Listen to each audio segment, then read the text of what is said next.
If there's one thing that's become crystal clear over the last decade of NBA basketball, it's that the league is now completely driven by analytics. Analytics come in now, I don't know if they did this before, and they say we have to play this way. What's your three-point percentage? What's your wingspan? How many points per game do you average? Every decision, roster moves, play style, even contracts, is dictated by analytics, almost as if teams are playing a real-life video game. Very hard. This shot is worth 1.5 more than this shot. No one has shaped this data revolution more than Daryl Morey. His philosophy, now known as Morey Ball, has completely revolutionized the modern NBA by emphasizing three-pointers and layups while diminishing the importance of mid-range shots. The idea is simple. Crack the numbers, and you crack the game. That's a three, and that ties the record. That's number 29. Many would argue, however, that this numbers-first approach makes the game too predictable, draining the excitement. But for teams chasing wins, the analytics rule. If the data says it works, nothing else matters. And then there's Jimmy Butler, who refuses to play by the numbers. He's always better with a ball handler. And that pass from Draymond to Butler! At 35 years old, the Warrior star is a glitch in the matrix of modern basketball. He's a below-average three-point shooter. He doesn't have elite length. And if you looked at his stats alone, you'd think he was just another role player. By today's metrics, he shouldn't be this good. But somehow, he keeps breaking the algorithm. Every team he touches turns into a contender. And in 2025, he's rewriting the script again, turning the Warriors from a league-wide afterthought into a legitimate threat. They've won 10 straight games that Jimmy Butler's played in, so pretty much every locker room with Jimmy Butler I've been in postgame is a winning locker room, which is also... How is Butler doing this? Why don't his numbers reflect his impact? And the biggest question of all, is Jimmy Buckets exposing the limits of NBA analytics?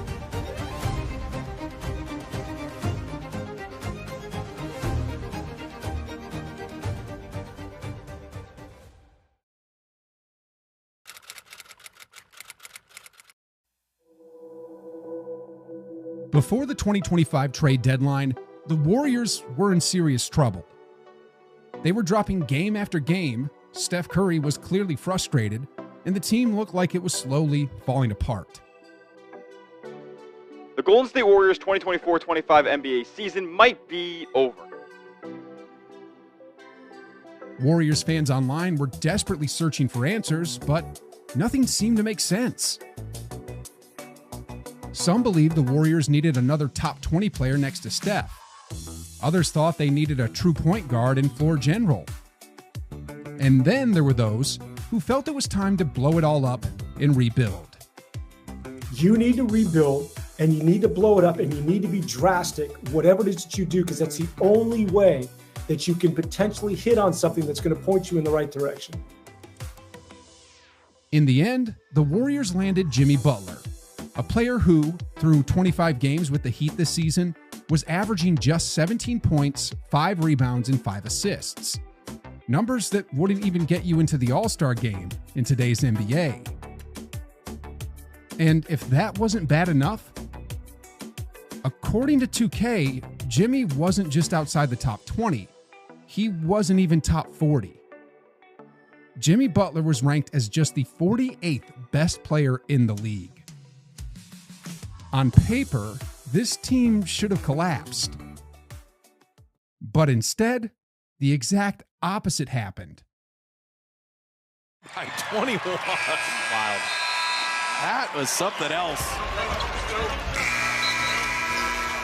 With 4 titles and now 500. By all accounts, this made no sense. If the numbers were the ultimate truth, how did the Warriors go from rock bottom to dominance overnight? all by adding a player the stats were against. Bro, I'm jumping out the window right now, dog. They are a Western Conference Finals max team. Like, you know them Jimmy Butler teams, bro, it's like... Even after joining Golden State, Jimmy's effective field goal percentage dropped to 47.3%. For context, Russell Westbrook gets ripped apart for his inefficiency, and yet Jimmy was now in the same category. But the Warriors were still winning because of him. He's defying everything the modern NBA is built on, the idea that numbers dictate success. So that begs the question, if the numbers are lying, what's the truth?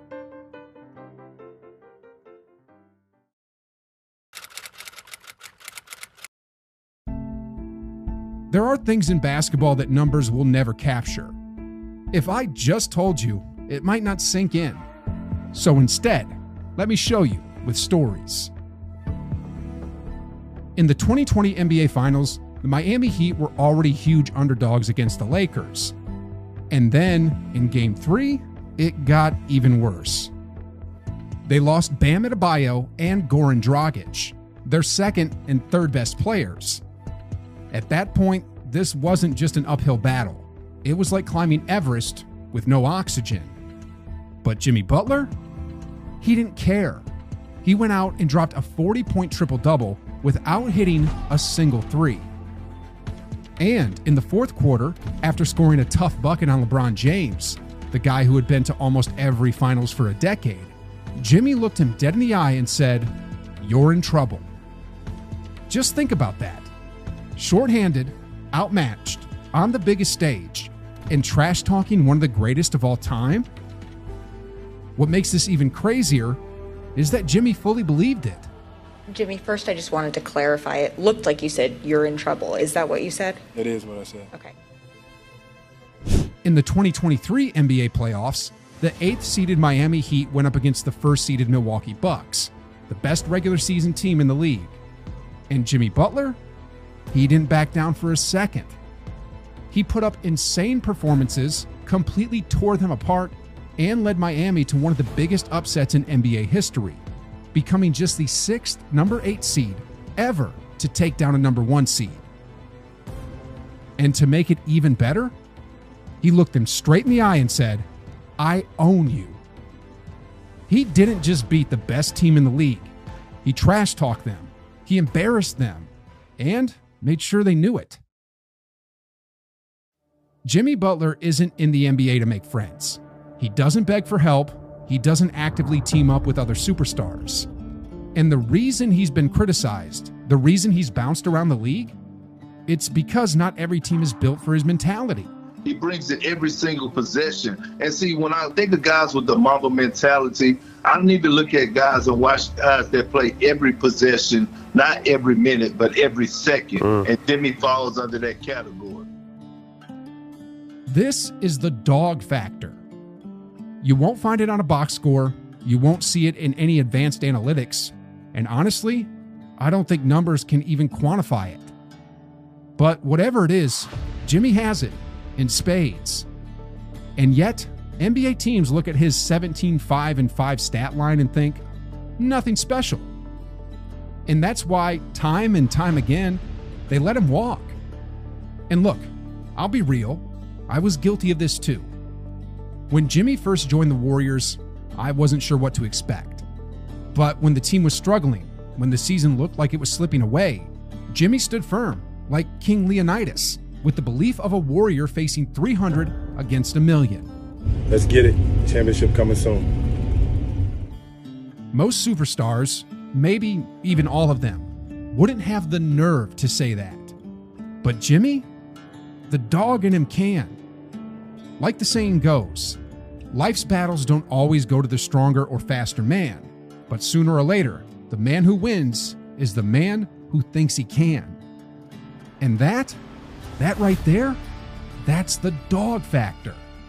That's the thing numbers will never measure.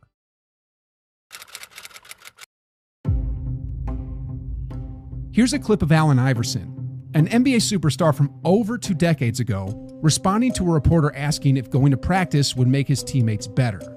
How the hell can I make my teammates better by practicing? NBA players probably get the idea of making their teammates better on a surface level. But do they really understand it on a DNA level?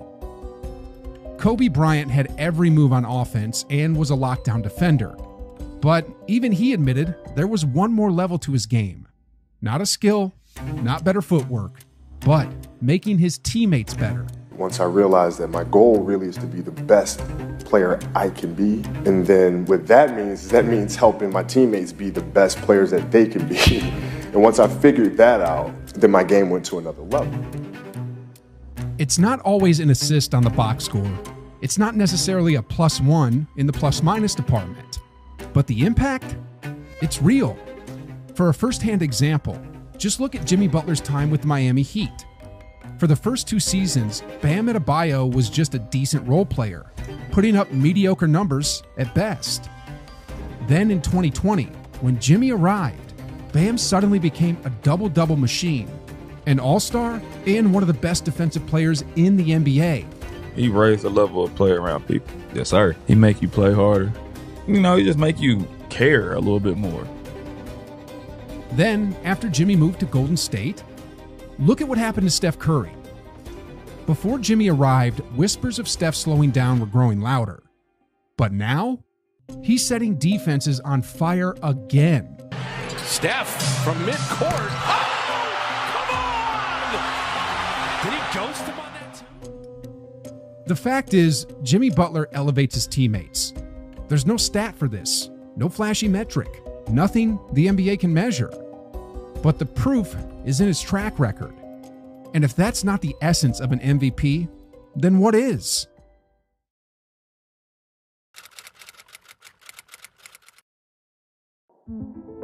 If there's one thing to learn from Jimmy Butler, it's this. Never let numbers define who you are. Think about it. What was your GPA in school? How many followers do you have? What's your net worth? We live in a world where numbers seem to decide everything. Your intelligence, your status, your worth. But here's the thing. Numbers don't measure heart. They don't measure resilience. They don't measure the fire inside you. If they did, Jimmy Butler wouldn't be where he is right now. Because by the numbers, he was never supposed to be this guy. An unranked recruit out of high school, the last pick in the first round of the NBA draft, traded, doubted, overlooked again and again. And yet, at every stop, he's rewritten the narrative. Because, as Jimmy keeps showing us, numbers don't define you. Only you define that. And that's what I love about him. It's not about basketball. It's about never being intimidated, no matter the odds. It's about never looking at Goliath and backing down just because he's bigger. It's about always believing in yourself and the people around you until the very end. That kind of mindset, it changes everything. And now that he's on the Warriors, sheesh. On the other hand, while Jimmy Butler is elevating a team, the Dallas Mavericks front office is tearing one down. Somehow, instead of making their team better, they've managed to make it worse, to a level I don't think I've ever seen before. And Luka, he's exposing it all with every game. If you want to see exactly what I mean and how the Mavs ended up in this catastrophe, then click on this video here where I break down exactly how the Mavs fell apart.